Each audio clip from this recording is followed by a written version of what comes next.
Dia juga mendengar suara jeritan orang-orang yang ternyata itu berasal dari pedang yang dia temukan di dalam kura-kura pembantai yang entah kenapa bisa berada di sana.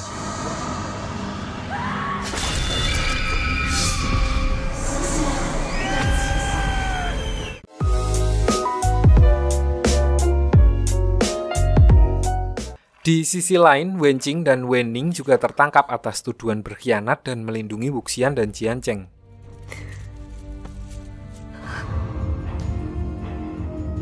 Beberapa bulan kemudian, keempat sekte besar yang tersisa memulai pemberontakan melawan sekte Wen. Karena kalah jumlah, pertama-tama Lang Zhan dan Jiancheng berencana untuk bergerilya mengambil alih kota Yiling, kota yang berada di sebelah sekte Wen. Di sisi lain di Yiling, diperlihatkan Wen Chao dan Mbak Elsie yang sangat ketakutan atas sumpah terakhir Wuxian yang akan menjadi roh jahat dan tiba-tiba Wuxian kembali dengan seruling hitamnya dan meneror mereka hingga akhirnya Mbak Elsie bunuh diri. Sementara Wen Chao dan Jenderal Wen melarikan diri.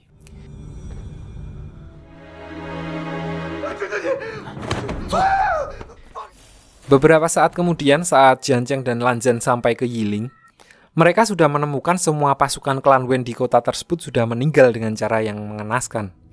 Mereka juga menemukan Wenqing yang dipenjara di bawah tanah. Untuk membalas kebaikan Wenqing karena sudah menyelamatkannya, di sini Jiancheng memberikannya sebuah sisir sebagai simbol untuk suatu saat jika Wenqing membutuhkan bantuan, Jiancheng akan dengan senang hati membantunya. Lagu lama. Setelah melihat apa yang terjadi di Yiling, Jiancheng dan Lan Zhan mendapat kabar bahwa Wen Chao dan Jenderal Wen menuju ke sekte Jiang. So mereka langsung bergegas mengejarnya.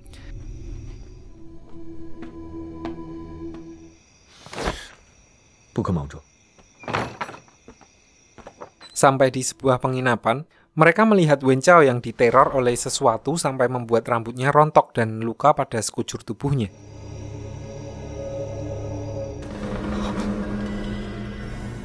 Lalu tiba-tiba, Wuxian datang dan kali ini, dia bertarung menggunakan roh jahat sebagai senjatanya.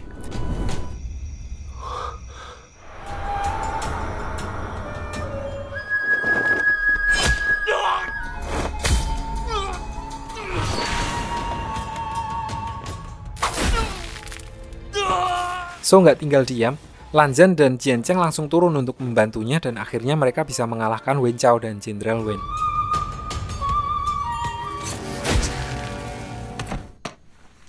Saat selesai pertarungan dan reuni tipis-tipis, di sini Lan Zhan seperti merasakan ada sesuatu yang ganjil pada diri Wuxian.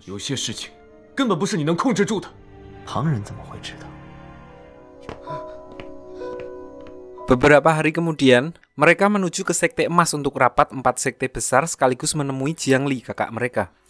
Di sini pada saat perjamuan, Wuxian tidak lagi membawa pedangnya melainkan hanya membawa seruling yang menurut tradisi, hal tersebut dianggap tidak sopan di sana. So Wuxian langsung pergi meninggalkan orang-orang di sana. Saat Wuxian berada di dalam kamar, Jiang Li datang untuk mencoba menenangkannya. Dan pada saat dia penasaran dengan seruling hitam milik Wuxian, seruling itu menolaknya seperti hanya menurut kepada Wuxian.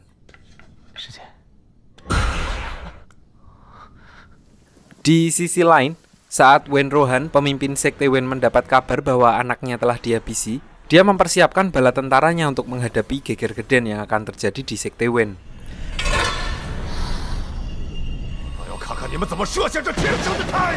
Paginya saat diskusi yang membahas tentang penyerangan, Wuxian bahkan tidak mengikuti pertemuan tersebut yang membuat Jiancheng harus meminta maaf karena dirasa tidak menghargai para tetua sekte lain. Di sini Lan Zhan juga semakin curiga dengan metode kultivasi atau gampangnya ilmu bela diri yang dikembangkan oleh Wuxian.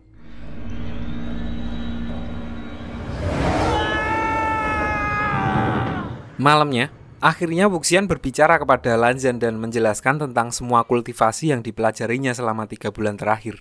Di sini dia berkata kalau dia menggunakan mantra dan sihir musik dari sekte Gusu yang diterapkan pada kultivasi hantu. So dia dapat memanipulasi energi jahat yang ada pada suatu benda atau seseorang.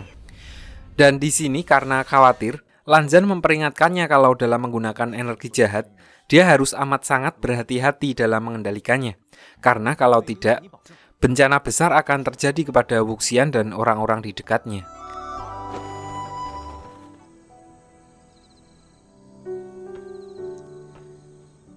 Singkat cerita, paginya, operasi pemberontakan terhadap Sekte Wen dimulai. Di sini mereka juga harus melawan monster yang berubah karena kekuatan pecahan besi yin yang belum stabil.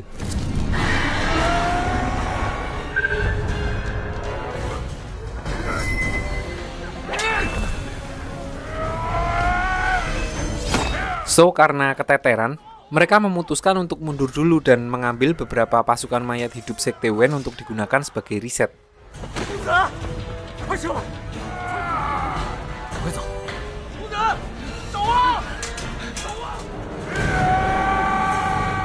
Sementara itu, di kamp peperangan, Wuxian mendapat laporan bahwa Jiang Li, kakak angkatnya, lagi-lagi dibuat menangis oleh putra mahkota Sekte Emas.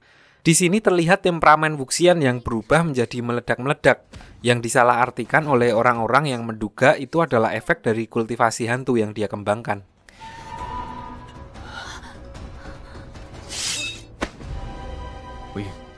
Di sisi lain, para pemimpin sekte menilai kalau serangan secara terbuka tidak akan mampu mengalahkan pasukan mayat hidup dari Sekte Wen. So, mereka menyusun rencana untuk menyusup ke istana Sekte Wen.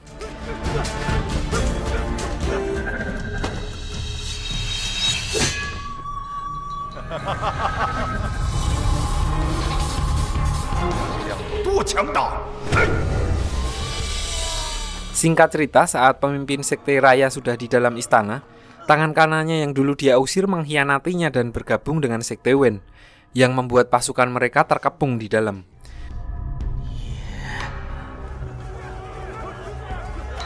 So, melawan pasukan mayat yang tidak ada habisnya, di sini Wuxian menggunakan kultivasinya untuk mencoba mengendalikan mayat-mayat tersebut. Dan akhirnya mayat-mayat itu bertarung antara satu dengan yang lainnya. Ternyata, pedang yang Wuxian ambil dari tubuh kura-kura pembantai adalah jelmaan dari pecahan besi yin terakhir dan sekaligus segel harimau yin, yang menurut legenda, segel itu adalah yang paling kuat, bahkan jika semua besi yin digabung. Dan itu juga alasan mengapa Wuxian tidak pernah membawa pedangnya.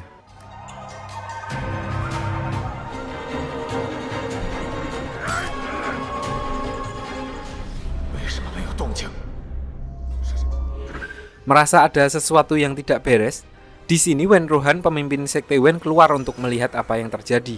Dan pada saat dia kehilangan fokusnya, pasukan mayat yang dia kendalikan langsung terjatuh dan tiba-tiba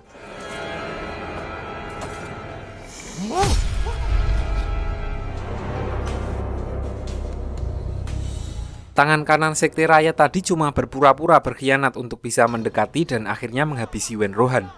Dan akhirnya dengan kematian Wen Rohan, Sekte Wen dapat dikalahkan.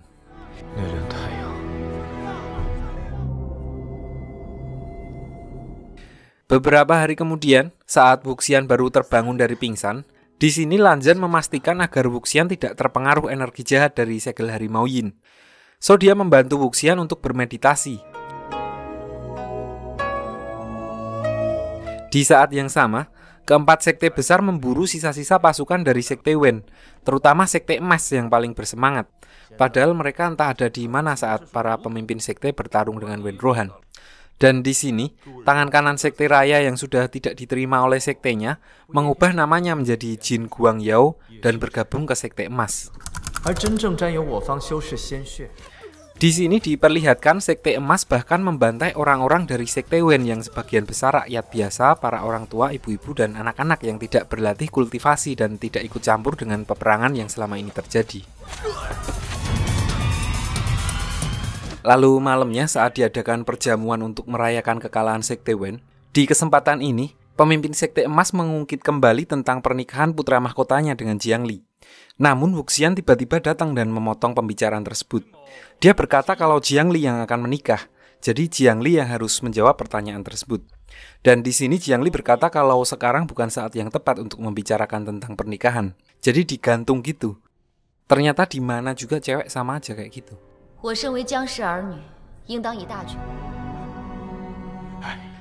Lanjut, setelah pertemuan tersebut, Diperlihatkan pemimpin Sekte Emas berbincang dengan Guang Yao, yang intinya mereka mengincar pecahan besi yin yang dibawa Wuxian.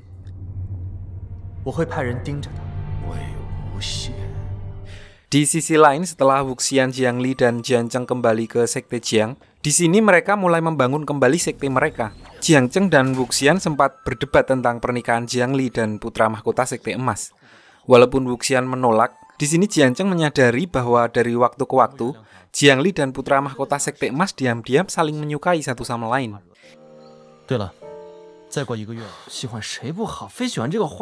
Lalu, suatu hari, Lan Xichen, kakaknya Lan Zhan, datang ke sana untuk membujuk Wuxian pergi ke Sekte Gusu dan kembali ke jalan yang benar dan meninggalkan kultivasi hantu. Namun di sini Wuxian tetap kekeh untuk mempertahankan apa yang dia yakini. Di sisi lain, Lan Zhan mulai mempelajari semua sihir musik yang berkaitan dengan ruqyah di Sekte Gusu untuk membantu Wuxian.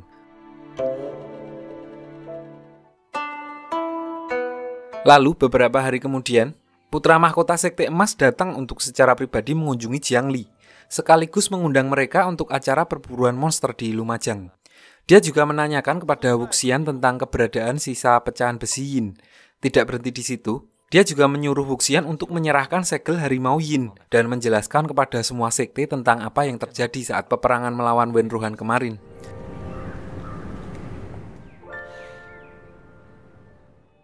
Singkat cerita, beberapa minggu kemudian, saat sebelum acara perburuan dimulai, Sekte Emas sengaja memanas-manasi Wuxian untuk berlomba siapa yang bisa mendapatkan target lebih banyak. Lalu hanya berselang 1 jam setelah perburuan dimulai, di sini Wuxian melihat lagi-lagi Jiangli dibentak oleh putra mahkota Sekte Emas. So dia langsung turun tangan yang membuat orang-orang yang ada di sekitar sana berkumpul. Dan di sini diperlihatkan ibu negara Sekte Emas yang malah membela Jiangli daripada anaknya sendiri.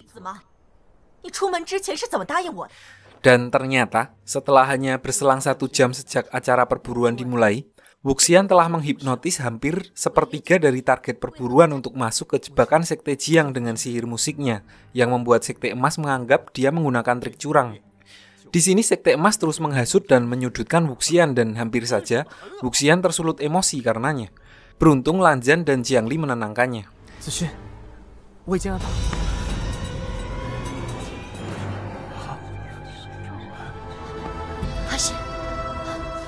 Lalu beberapa saat kemudian, saat Wuxian dan Jiangli pamit, di sini putra mahkota Sekte Emas mengakui perasaannya dengan Jiangli. Namun karena memang dari kecil udah dimanja terus dan selalu menang, selama ini dia terlalu malu untuk mengalah dan menyatakan perasaannya kepada Jiangli.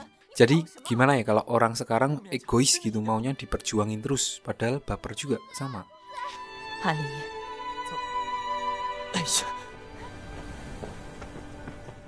So, sampai sini udah clear, Jiangli lalu memutuskan untuk ikut ibu negara ke Sekte Emas. Setelah kejadian itu, Wuxian memutuskan untuk pergi ke kota dan meninggalkan area perburuan. Namun tidak disangka di kota dia bertemu dengan Wen Qing, yang pasca kekalahan Wen dia berubah menjadi seperti pengemis.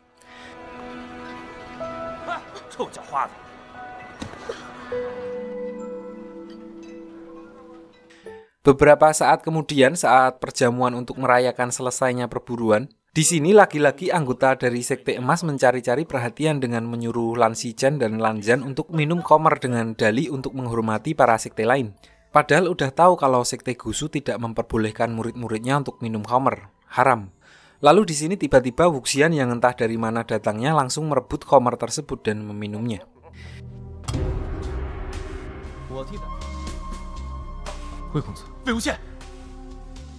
Di sini, dia berkata kalau ternyata beberapa bulan lalu, orang-orang dari Sekte Emas sengaja membawa Wenning dari kamp pengungsian dan Wuxian meminta mereka untuk mengembalikan Wenning. Di sini sempat terjadi adu mulut yang hampir saja membuat Wuxian menghabisi mereka semua. Namun melihat begitu besar energi jahat pada diri Wuxian, akhirnya murid dari Sekte Emas tadi ketakutan dan memberitahukan lokasi di mana Wenning berada.